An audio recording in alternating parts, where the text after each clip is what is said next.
નમસ્કાર મિત્રો, સ્વાગત છે તમારો મારી ચેનલમાં। તો આજે આપણે ખૂબ જ ટેસ્ટી અને એકદમ હેલ્ધી, ખૂબ જ ઓછા સમયમાં અને ઓછી મહેનતમાં બની જાય તેવો નાસ્તો બનાવીને રેડી કરશું। તો સૌથી પહેલાં આપણે અહીંયા ગેસ ઉપર એક પેન રાખી લીધો છે અને તેમાં 2 મોટી ચમચી જેટલા મગફળીના દાણા એટલે કે સિંગદાણા લઈ લીધા છે। તેને આપણે થોડાક રોસ્ટ કરી લેવાના છે અને પછી રોસ્ટ થઈ જાય એટલે તેને નીચે ઉતારીને ઠંડુ કરીને આપણે તેના છાલ ઉતારીને એને દરદરો આપણે પીસીને રેડી કરવાનો છે એનો પાવડર, અને તેને સાઈડ ઉપર રાખીશું અને પછી આપણે આગળની પ્રોસેસ અહીંયા કરી લઈશું। તો ત્યાર પછી અહીંયા મેં 1 કપ જેટલા સાબુદાણા લઈ લીધા છે, ઝીણા જે આવે છે તેને મેં પલાળી લીધેલા હતા 5 મિનિટ માટે। તો અહીંયા તમારી પાસે જે પણ સાબુદાણા હોય તેનો ઉપયોગ તમે કરી શકો છો। મારી પાસે અહીંયા આ રીતના ઝીણા સાબુદાણા હતા એટલે મેં આ જ સાબુદાણાનો 1 કપ આનાથી જ ઉપયોગ કર્યો છે અને તેને પલાળવાથી સારી રીતે પીસાઈ જાય છે। તમે પલાળવાનું ના ચાહો તો કોરા પણ લઈ શકો છો અને આ રીતે મિક્સર જારમાં આપણે સાબુદાણા એડ કરી દેવાના છે અને તેમાં 2 થી 3 ચમચી પાણી ઉમેરીને આ રીતે આપણે તેને ગ્રાઇન્ડ કરી લઈશું। તો અહીંયા સાબુદાણાને મેં સારી રીતે તમે જોઈ શકો છો આ રીતે આપણે તેને પીસી લેવાના છે। વધારે ફાઇન નથી થાય, આ રીતે દરદરા રહેશે તો પણ ચાલે છે। અને હવે આપણે તેને એક બાઉલમાં ટ્રાન્સફર કરી લેવાની છે। ત્યાર પછી આપણે તેમાં બીજી વસ્તુઓ પણ એડ કરવાની છે। તો સૌથી પહેલાં આપણે અહીંયા એક મીડિયમ સાઇઝનો આ રીતે કાચો બટેકો લઈ લીધો છે। સારી રીતે મેં બટેકાને ધોઈને છોલી લીધો છે અને હવે આપણે તેને ખમણી લઈશું। આ રીતે ગ્રેટર વડે આપણે તેને સારી રીતે તેને ગ્રેટ કરી લઈશું। તો બટેકાને અહીંયા મેં સારી રીતે છૂંદો કરી લીધો છે અને હવે આપણે સાબુદાણાનો જે મિક્સર રેડી કર્યો છે તેમાં આપણે બટેકાને એડ કરી દઈશું। અને ત્યાર પછી મેં અહીંયા એક નાના ગાજરને પણ સારી રીતે ખમણીને રેડી કરી લીધો છે, તે પણ આપણે તેમાં જેટલી આપણે તમારે નાખવું એ રીતે તમે એડ કરી શકો છો। તો અહીંયા 2 મોટી ચમચી એટલી ગાજર મેં અહીંયા એડ કરી દીધી છે। તો આ રીતે શાકભાજી નાખવાથી આપણો આ નાસ્તો ખૂબ જ ટેસ્ટી અને હેલ્ધી બને છે। અહીંયા લીલા મરચાં નાખી દીધા છે અને આ રીતે આદુને પણ ઝીણો ઝીણો સમારીને મેં એડ કરી દીધો છે। તો મરચાં તમે તીખાશ પ્રમાણે એડ કરી શકો છો। મેં 2 થી 3 લીલા મરચાં ઝીણા સમારીને નાખ્યા છે।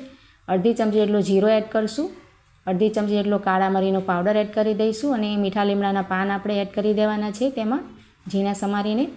ઝીણા સમાયેલા ધાણા આપણે એડ કરી દઈશું। અહીંયા તમે બીજા શાકભાજી પણ કેપ્સિકમ વગેરે પણ નાખી શકો છો। અને ત્યાર પછી આપણે દહીં તેમાં એડ કરવાનું છે। દહીં નાખવાથી નાસ્તો ખૂબ જ ટેસ્ટી બને છે। તો 2 મોટી ચમચી આપણે ફ્રેશ દહીં અહીંયા નાખી દીધો છે। સ્વાદ પ્રમાણે આપણે મીઠું તેમાં એડ કરી દેવાનું છે અને હવે બધી સામગ્રીને આપણે સારી રીતે મિક્સ કરી લેવાની છે આ રીતે। તો અહીંયા મેં લાલ મરચાંનો ઉપયોગ નથી કર્યો એટલે મેં લીલા મરચાં ઝીણા સમારેલા નાખ્યા છે, તે તીખા હતા। જો તમે લાલ મરચાં નાખવા માંગો તો નાખી શકો છો। આ નાસ્તો એકદમ ઓછા મસાલાથી બનાવીએ છીએ તો પણ ખૂબ જ ટેસ્ટી બને છે। તો આ રીતે આપણે સારી રીતે મિક્સ કરી લેવાનું છે અને આપણે જે મગફળી સિંગદાણા આપણે પાવડર પીસીને રાખ્યો છે ને તે આપણે હવે લઈ લેવાનો છે અને તેમાં 2 મોટા ચમચા તેનો મગફળીનો આપણે આ રીતે ભૂકો ઉમેરી દેવાનો છે। તેનાથી આપણો નાસ્તો એકદમ હેલ્ધી અને તેનું ટેસ્ટ ખૂબ જ સરસ આવે છે। અને હવે આપણે બેટર ઠીક છે એટલે 1 થી 2 ચમચી આ રીતે પાણી નાખવાનું છે। આપણે તેમ બેટરને વધારે ઢીલું નથી કરવાનું, આ રીતની કન્સિસ્ટન્સી આપણે રાખવાની છે। તો અહીંયા આપણું બેટર એકદમ રેડી છે। હવે આપણે ગેસ ઉપર આ રીતે એક પેન કે પછી તમે ઢોસાનો તવો પણ રાખી શકો છો, તેને આપણે 1 કે 2 ચમચી તેલ નાખીને ગ્રીસ કરી લેવાનો છે અને આપણો જે મિક્સર છે ને તેને સારી રીતે મિક્સ કરી લેવાનું અને આ રીતે તેને આપણે પાથરીને આ રીતે આપણે તેને રેડી કરી લેવાનો છે। તો તમે નાનો કે મોટો તમારી ચોઈસના હિસાબથી તેને કરી શકો છો।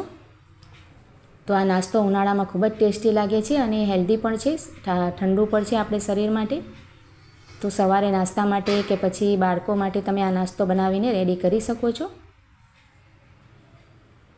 હવે આપણે ઉપરથી તેલ નાખીને તેને બંને બાજુથી ક્રિસ્પી થઈ જાય ત્યાં સુધી શેકી લઈશું।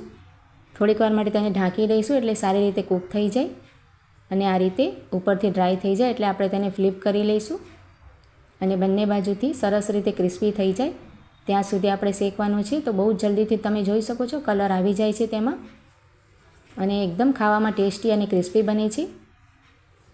તો મીડિયમ ફ્લેમ ઉપર આપણે બંને બાજુથી સરસ ક્રિસ્પી થઈ જાય ત્યાં સુધી તેને નાસ્તાને આપણે શેકી લેવાનો છે।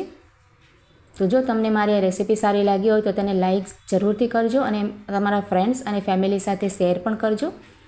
અને જો મારી ચેનલ પર તમે નવા હો તો ચેનલને સબસ્ક્રાઈબ કરી આપજો અને કમેન્ટમાં જઈને જરૂરથી કહેજો કે તમને મારી નાસ્તાની રેસિપીસ કેવી લાગે છે. તો અહીંયા આપણે બંને બાજુથી સારી રીતે આ રીતે હલાવતા રહીને બંને બાજુથી ક્રિસ્પી થઈ જાય ત્યાં સુધી આપણે નાસ્તાને ફ્રાય કરી લેવાનો છે.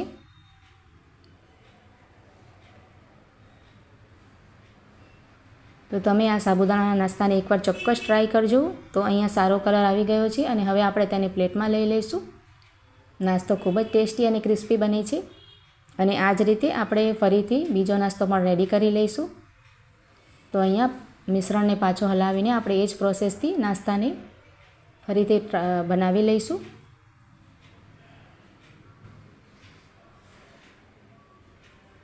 તો ખૂબ જ સરળતાથી અને એકદમ ઓછી મહેનતમાં અને ઓછા તેલમાં બની જાય છે આ નાસ્તો.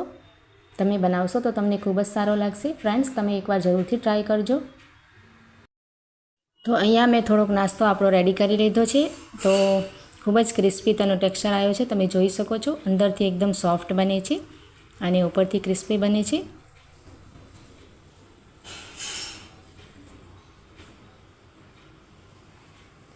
તો તમે કમેન્ટમાં જઈને ચોક્કસ બતાવજો કે તમને નાસ્તાની રેસિપી કેવી લાગી. તો ચાલો મળીએ નવા વિડીયોમાં.